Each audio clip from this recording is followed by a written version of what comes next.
ہو چکی تھیں پہلے باب کی۔ تو آج انشاءاللہ تعالی کتاب الایمان کی گناہ کبیرہ کے متعلق جو فصل ہے اس کی پہلی حدیث پاک کا انشاءاللہ تعالی ہم مطالعہ کریں گے، اور یہ حدیث پاک کا نمبر ہے 44 سب سے پہلے آپ یہ یاد رکھیں کہ گناہ کبیرہ کیا ہوتا ہے اور گناہ صغیرہ کیا ہوتا ہے۔ اس کی محدثین نے، علماء نے، فقہاء نے بہت تعریفیں کی ہیں۔ تقریباً اس وقت بھی درجن سے زائد تعریفات گناہ کبیرہ کی اور گناہ صغیرہ کی، ان کی ڈیفینیشن کیا ہے میرے ذہن کے اندر ہیں، لیکن میں اس نتیجے کے اوپر پہنچا ہوں کہ کوئی ایک تعریف بھی جامع اور مانع نہیں ہے۔ کسی نے کیا کہا، کسی نے کیا کہا، کسی نے کیا کہا۔ کوئی کہتے ہیں کہ جن گناہوں پر اللہ تعالیٰ نے سزا کا حکم دیا ہے وہ گناہ کبیرہ ہیں، اس کے سوا گناہ صغیرہ ہیں۔ کسی نے کہا کہ دو گناہوں کو دیکھا جائے گا، جس کی سنگینی زیادہ ہوگی وہ بڑا ہے اور جو اس کے مقابلے میں کم ہے تو وہ صغیرہ ہے۔ میری بات آپ سمجھ گئے؟ مختلف اس کی تعریفات ہیں، یعنی دیکھیں نا، دو گناہ ہیں، ان کو جب سامنے رکھا جائے گا تو ایک دیکھیں گے جو زیادہ بھاری ہے اس کو کبیرہ کہہ دیں گے، اور جو اس سے تھوڑے درجے کا کم ہے وہ صغیرہ کہہ دیں گے۔ مختلف تعریفات علماء نے کی ہے۔ بہرحال محدث دہلوی صاحب رحمۃ اللہ تعالیٰ علیہ آپ نے ایک تعریف کی اشۃ اللمات کے اندر۔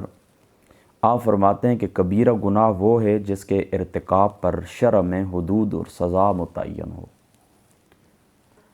اور ڈانٹ اللہ پاک نے پلائی ہو، اللہ پاک نے ڈانٹا ہو، اللہ تعالیٰ کی ذات اقدس نے تنبیہ فرمائی ہو۔ یا پھر گناہ کبیرہ وہ ہے کہ جس کی ممانعت دلیل قطعی سے ہو، قطعی طور پر اللہ تعالیٰ کی ذات اقدس نے اسے منع فرما دیا ہو، اور وہ دین کے اندر خرابی کا موجب ہو، یعنی دین کی عزت کم کرنے کا موجب ہو، اس جملے کی وجہ سے، اس قول کی وجہ سے، اس فعل کی وجہ سے دین کی عزت کم ہو، تو یہ کون سا گناہ؟ یہ گناہ کبیرہ ہے۔ پھر سن لیں، شریعت کے اندر اس کی سزا متعین ہو، یا وہ دلیل قطعی سے ثابت ہو، یا اس کے اوپر اللہ تعالیٰ نے وعید نازل فرمائی ہو، یا پھر اس طرح کہ وہ دین کے اندر دین کی عزت کم کرنے کا موجب ہو، دین کو اللہ تعالیٰ نے جو عزت عطا فرمائی ہو اس قول اور فعل سے دین کی عزت کم ہوتی ہو، تو یہ کون سے ہیں؟ یہ گناہ کبیرہ ہیں۔ اس کے سوا جتنے بھی ہیں وہ کون سے ہیں؟ وہ گناہ صغیرہ ہیں۔ اب مختلف احادیث پاک کے اندر آقا علیہ الصلوۃ والسلام نے اس کی تعداد مختلف بیان فرمائی ہے۔ کہیں پر آقا علیہ الصلوۃ والسلام نے 6، کہیں پر 9، کہیں پر کس طرح، کہیں پر کس طرح۔ لیکن یاد رکھیں، جوں شریعت کا نزول ہوتا رہا، اللہ تعالیٰ کی ذات اقدس احکام نازل فرماتے رہے، آقا علیہ الصلوۃ والسلام کی مبارک زندگی کے اندر واقعات پیش آتے رہے، لوگ سوال کرتے رہے، تو مختلف مواقع کے اوپر حضور علیہ الصلوۃ والسلام نے ان کی تعداد مختلف بیان فرمائی ہے، اور ان کی جو تعداد ہے بعض علماء نے کہا کہ 70 ہے ان کی تعداد۔ اس کے اوپر 2 کتابیں لکھی گئی ہیں، ایک ہے کتاب الزواجر اور ایک ہے کتاب الکبائر۔ کتاب الزواجر جو امام زیبی رحمۃ اللہ تعالیٰ علیہ آپ کی ہے، اور کتاب الکبائر جو امام ابن حجر عسقلانی رحمۃ اللہ تعالیٰ علیہ آپ کی ہے۔ امام زیبی نے اس کی تعداد 70 گنوائی ہے، اور کتاب الزواجر یعنی حضرت امام ابن حجر رحمۃ اللہ تعالیٰ علیہ آپ نے کبیرہ گناہوں کی تعداد 468 یعنی 468 آپ نے کبیرہ گناہوں کی تعداد گنوائی ہے۔ اور حضرت محدث دہلوی رحمۃ اللہ تعالیٰ علیہ آپ فرماتے ہیں کہ بعض اصحاب شواف ہے، یعنی جو شافعی علماء ہیں، انہوں نے جو تعداد اور تفصیل بیان کی ہے کس کی؟ گناہ کبیرہ کی۔ وہ کیا ہے؟ اب گناہ کبیرہ میں آپ کو گنواتا ہوں، اور ان کی تعداد تقریباً بنتی ہے 35 یا 36۔ 35 ان کی تعداد بنتی ہے یا 26 بنتی ہے۔ اور مولانا جلال الدین دوانی رحمۃ اللہ تعالیٰ علیہ آپ نے شرح عقائد عددیہ اس کے اندر یہ تعداد بیان فرمائی ہے بعض اصحاب شواف سے۔ وہ گناہ کبیرہ کون سے ہیں؟ یاد رکھیں، قتل ناحق، کسی کا ناحق قتل کرنا، قتل ناحق، کسی کا ناحق قتل کرنا۔ دوسرا، برائی کرنا کسی خاتون کے ساتھ، لواطت، یہ بھی گناہ کبیرہ ہے۔ چوری، شراب، نشہ آور چیز کا استعمال کرنا، خنزیر کا گوشت کھانا، کسی کا مال غصب کر لینا، کسی پر زنا کی تہمت لگا دینا، جھوٹی گواہی دینا، سود کھانا، بلا عذر شرعی رمضان شریف کا روزہ توڑنا، جھوٹی قسم کھانا، قطع رحمی کرنا، مسلمان ماں باپ کو ناحق تکلیف پہنچانا، جہاد کے اندر کفار کے مقابلے میں پیٹھ پھیر کر چلے جانا، یتیموں کا مال کھانا، وزن میں کمی کرنا یعنی خیانت کرنا، ناپ تول کے اندر کمی کرنا، وقت داخل ہونے سے پہلے نماز پڑھ لینا، نماز کا وقت ضائع کر کے پڑھنا، زکوٰۃ نہ دینا، مسلمانوں سے ناحق جنگ کرنا، ان کو تنگ کرنا، نبی پاک صلی اللہ علیہ وسلم کی ذات اقدس کی طرف جھوٹ منسوب کرنا، پیغمبر یعنی حضور علیہ الصلاۃ والسلام کے جو صحابہ ہیں ان کو برا بھلا کہنا، بے عذر سچی گواہی چھپانا، بے عذر سچی گواہی چھپانا، رشوت لینا، خاوند بیوی کے درمیان نفرت اور عداوت ڈال دینا، سلطان وقت کے پاس جا کر لوگوں کی چغلیاں کھانا، یعنی جو حاکم وقت ہوتے ہیں ان کے پاس جا کر جھوٹی سیدھی باتیں مشہور کرنا، لوگوں کی چغلیاں کھانا، قدرت و طاقت کرتے ہوئے یعنی قدرت اور طاقت آپ کے پاس موجود ہے، اس کے باوجود امر بالمعروف نہ کرنا اور نہی عن المنکر سے رک جانا، قرآن مجید سیکھنے کے بعد بلا دینا، یہ بھی کبیرہ گناہوں میں سے۔ اچھا، ایوانات کو جلا دینا یعنی آگ کے اندر چونٹیوں کو جلا دینا، کوئی بکری بکرا ہے اس کو جلا دینا، عورت کا بلا عذر اپنے آپ کو اپنے خاوند کے حوالے نہ کرنا، یعنی کوئی مجبوری نہیں ہے، شرعی مجبوری نہیں ہے، حیض و نفاس وغیرہ، اسی طریقے سے کوئی طبی مجبوری نہیں ہے کہ بیماری ہے، کسی قسم کی کوئی بیماری نہیں، اس کے باوجود اپنے خاوند کو قدرت نہ دینا، یہ کیا ہے؟ گناہ کبیرہ ہے۔ اللہ تعالیٰ کی رحمت سے مایوس ہو جانا گناہ کبیرہ ہے، اس کے عذاب سے بے خوف ہو جانا گناہ کبیرہ ہے۔ اہل علم حاملان قرآن و سنت کے لیے جو علماء حقہ ہیں ان کی بے ادبیاں کرنا، اپنی عورت سے زہار کرنا یعنی ان کو بہن بیٹی سے تشبیہ دے دینا، یہ تقریباً کتنی بنتی ہیں؟ یہ تقریباً 35 یا 36 گناہ کبیرہ ہیں جو امام جلال الدین دوانی رحمۃ اللہ تعالیٰ نے آپ نے اپنی کتاب کے اندر بعض اصحاب شفافہ سے نقل کیے، اور میں آپ کو بتا چکا ہوں کہ 2 کتابیں ان کا مطالعہ آپ ضرور کریں، کتاب الزواجر اور کتاب الکبائر، امام زیبی رحمۃ اللہ تعالیٰ علیہ آپ کی کتاب کا، اور اسی طریقے سے امام ابن حجر ہیثمی رحمۃ اللہ تعالیٰ علیہ آپ کی کتاب کا۔ ٹھیک ہے، یہ بات ہو گئی بنیادی گفتگو آپ نے سمجھ لی۔ اب آئیں پہلی اس حدیث پاک کی جو حضرت عبداللہ ابن مسعود رضی اللہ تعالیٰ عنہ، حدیث نمبر 44 ہے، آپ فرماتے ہیں کہ قال رجل یا رسول اللہ صلی اللہ علیہ وسلم ای الذنب اکبر عند اللہ تعالیٰ، اللہ تعالیٰ کے نزدیک کون سا گناہ بڑا گناہ ہے؟ قال ان تدعو للہ ندا، آقا علیہ الصلوۃ والسلام نے فرمایا کہ تو اللہ تعالیٰ کے ساتھ کسی کو شریک ٹھہرا، اللہ تعالیٰ کی ذات اقدس کے ساتھ کسی کو شریک ٹھہرا۔ یاد رکھیں کہ ند کس کو کہتے ہیں؟ بکسر نون، نون کے کسرے کے ساتھ۔ ند اسے کہتے ہیں جو کسی کی ذات اور صفات میں اس کی طرح ہو مگر افعال اور احکام میں اس کے خلاف ہو۔ ٹھیک ہو گئی بات؟ اور ضد ایسے مخالف کو کہتے ہیں کہ جو ذات اور صفات میں اس طرح کا نہ ہو۔ ند وہ ہوتی ہے جو صفات کے اندر، ذات اور صفات کے اندر اس جیسا ہو لیکن افعال کے اندر مخالف ہو، اور ضد ایسے ہے کہ جو ضد اس کو کہتے ہیں کہ جو مخالف ہو ذات اور صفات کے اندر۔ تو لا ضد لہ ولا ند لہ، اللہ تعالیٰ کی نہ کوئی ضد ہے نہ اللہ تعالیٰ کی کوئی ند ہے۔ میری بات آپ سمجھ؟ لا مثل لہ ولا مثال لہ، یہ اللہ تعالیٰ کی شان ہے۔ تو فرمایا سب سے بڑا گناہ یہ ہے کہ تم اللہ تعالیٰ کی ذات اقدس کے ساتھ کسی کو شریک ٹھہراؤ، وہ خلق کا، اور وہ اس اللہ تعالیٰ کی ذات اقدس نے تمہیں پیدا کیے۔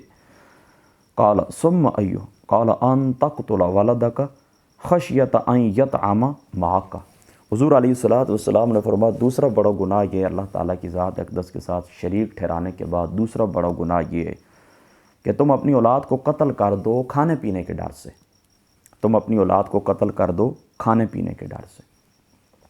میری بات آپ سمجھ گئے نا کہ دیکھیں زمانہ جاہلیت کے اندر لوگ اس طرح کرتے تھے، زمانہ جاہلیت کے اندر آپ اس طرح کرتے تھے کہ وہ اپنی اولاد کو قتل کر دیتے تھے۔ کس ڈر سے؟ اولاد کو قتل کرنا تو ویسے بھی گناہ ہے، لیکن اس ڈر سے ساتھ ڈر بھی یہ ہو کہ یہ روٹی کہاں سے کھائے گا۔ یہ عقیدہ توکل اور اللہ تعالیٰ کے پروردگار اس کا جو صفت ہے کہ اللہ تعالیٰ جو رب العالمین تمام کائنات کی پرورش کرنے والا ہے، رازق خالق ہے، یہ سارا اللہ تعالیٰ کی ذات اور صفات کے بالکل ٹکر کے اندر یہ عقیدہ رکھنا ہے کہ روٹی رازق اللہ تعالیٰ ہے، وسائل اللہ پاک عطا فرما دیتا ہے۔ تو یہ عقیدہ توکل کے خلاف ہے، اور اللہ تعالیٰ کی جن صفات کے اوپر ہم عقیدہ رکھتے ہیں ان صفات کے بھی یہ خلاف ہے، اس کا یہ تقاضا نہیں ہے۔ لہٰذا اس گناہ کی سنگینی اور بڑھ جاتی ہے کہ اپنی اولاد کو قتل کرنا اور دوسرا اپنے عقیدے کے اندر بگاڑ پیدا کر لینا کہ رازق اور خالق کے ہوتے ہوئے اس کے اوپر توکل رکھتے ہوئے بندہ دعویٰ کرے کہ میرا اس کے اوپر توکل ہے، پھر اس کے باوجود ان کے مخالف کام کرے۔ تو یہ دوسرا بڑا گناہ ہے جو آقا علیہ الصلوۃ والسلام نے فرمایا۔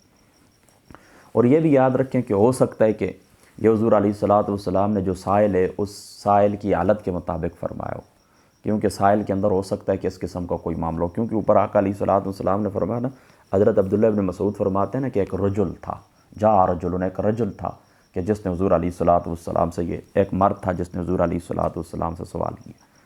تو جب حضور علیہ السلام یہ دو بیان فرما چکے تو فرمایا ثم یقال ان تزنی حلیلۃ جارک، پھر نبی پاک صلی اللہ تعالیٰ علیہ وآلہ وسلم نے فرمایا تیسرا بڑا گناہ کبیرہ یہ کہ تو اپنی پڑوسی، جو تیرا پڑوسی ہے، اس پڑوسی کے جو گھر والی ہے اس کے ساتھ تو برائی کرے۔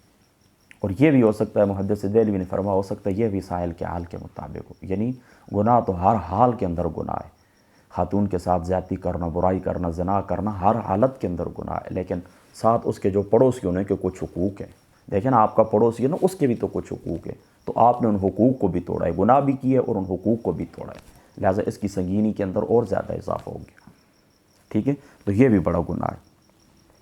جب حضور علیہ الصلوۃ والسلام نے یہ بیان فرما چکے، آقا علیہ الصلوۃ والسلام یہ تین جو بڑے گناہ کبیرہ ہیں حضور علیہ الصلوۃ والسلام بیان فرما چکے، تو